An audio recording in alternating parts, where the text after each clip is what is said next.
In the days before steam engines and motor cars, Britain faced a desperate challenge: how to move the heavy weight of a growing empire. Roads were little more than broken, muddy tracks, impassable for much of the year, where goods broke easily and highwaymen lurked. Rivers were unpredictable, either too shallow in summer or dangerously flooded in winter, and their winding routes often avoided the very places that industry was needed.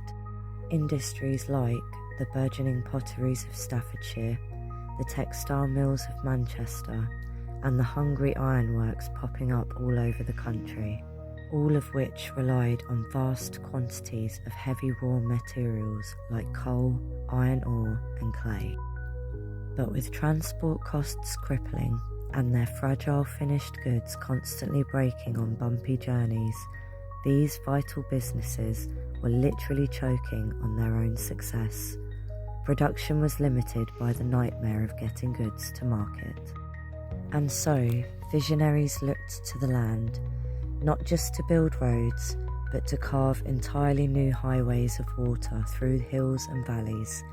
This is the story of those canals, built by hand, driven by daring hope, and destined to fundamentally reshape a nation, which in turn would power the very heart of the Industrial Revolution. The modern canal era truly began in the mid-18th century, thanks in large part to the audacious vision of Francis Egerton, the third Duke of Bridgewater.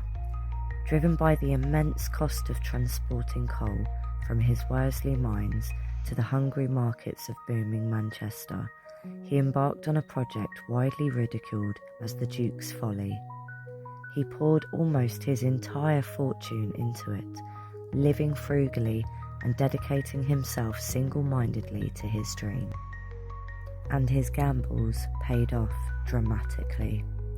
The Bridgewater Canal, which opened its first section in 1761, was a revelation. It didn't just cut the cost of coal transport, but it slashed it up to 50% compared to slow, unreliable road haulage. This wasn't just a saving, it was a revolution, immediately benefiting Manchester's growing industries and proving beyond doubt that the transformative power of the man-made waterways was well underway. The true genius behind this groundbreaking project was James Brindley, a self-taught but brilliant engineer with an astonishing practical mind. Legend has it, he carried his complex designs entirely in his head, and he would even craft intricate working models out of cheese to explain his plans to baffled investors, which he'd reportedly then eat. Brindley's innovative surveying and design helped overcome immense challenges, from cutting through difficult terrain to devising ingenious methods for water supply.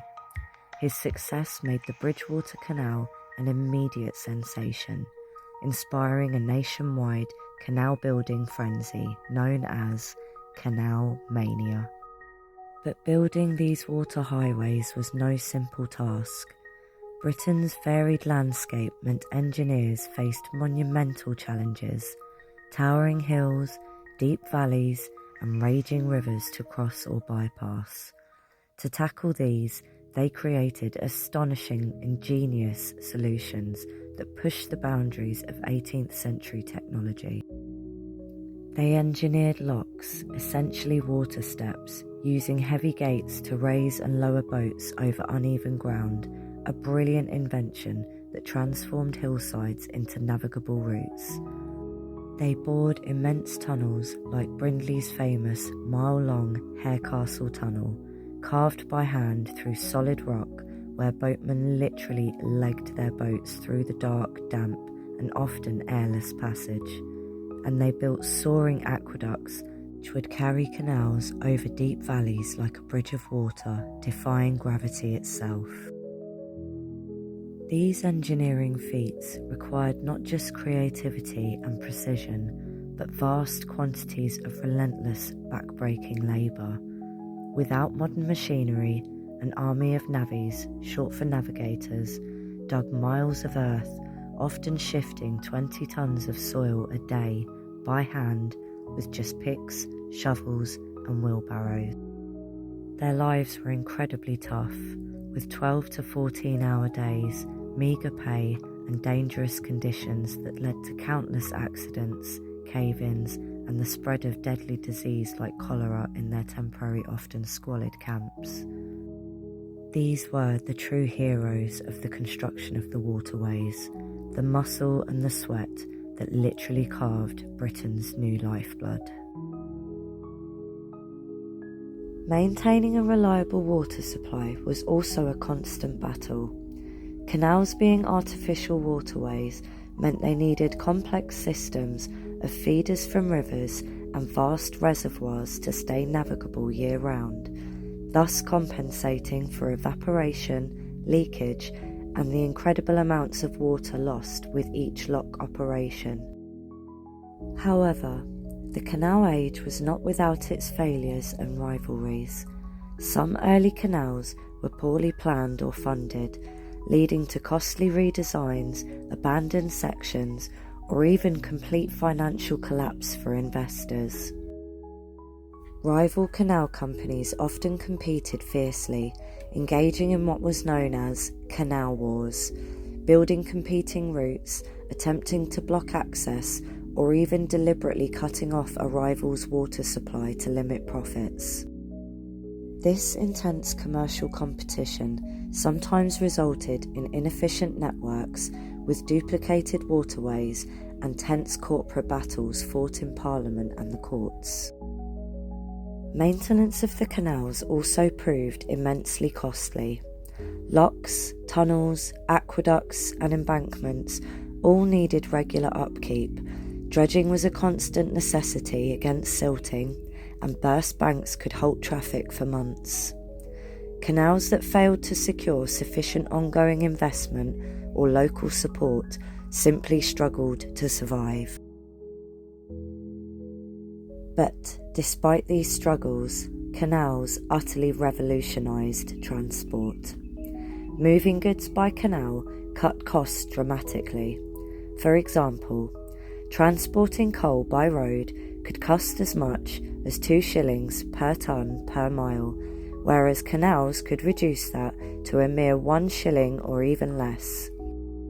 This unprecedented efficiency helped fuel Britain's Industrial Revolution, allowing factories to receive raw materials like cotton and iron ore cheaply and reliably, and send their finished goods from Lancashire textiles to Staffordshire pottery to distant markets across the country, and even to ports for export at prices previously unimaginable. This wasn't just about moving goods. It fundamentally reshaped Britain's economy and society. Factories could grow larger, produce more, and innovate faster. New investment now flowed into canal companies, creating wealth and new financial structures. The canals also created vibrant new communities. Towns grew up almost overnight around canal junctions and wharves, bustling with industries, warehouses and busy boatyards, not to mention the canal-side pubs like the legendary Navy's Arms. Rough and ready, but vital social hubs for the workers. Urban centres like Birmingham, which previously lacked good river connections, exploded in growth, becoming the dense industrial heart of the canal network, truly the Venice of the Midlands. A unique culture began to develop among the boatmen, lockkeepers and their families. A tough, close-knit world shaped by the slow, steady rhythms of the waterways. Their distinctive narrowboats, often painted with colourful roses and castles, became mobile homes. A unique way of life emerged, isolated yet connected to the nation's beating industrial heart. By the 1830s, Britain boasted over 4,000 miles of canals, a vast network of water highways that truly became the arteries of a booming economy. They were the superhighways of their age, driving an explosion of growth and phenomenally changing where people lived, how they worked, and what they could afford. In this first chapter of canal history, we see not just the dramatic rise of a transportation revolution, but the birth of a vibrant way of life that would shape Britain's growth for generations to come.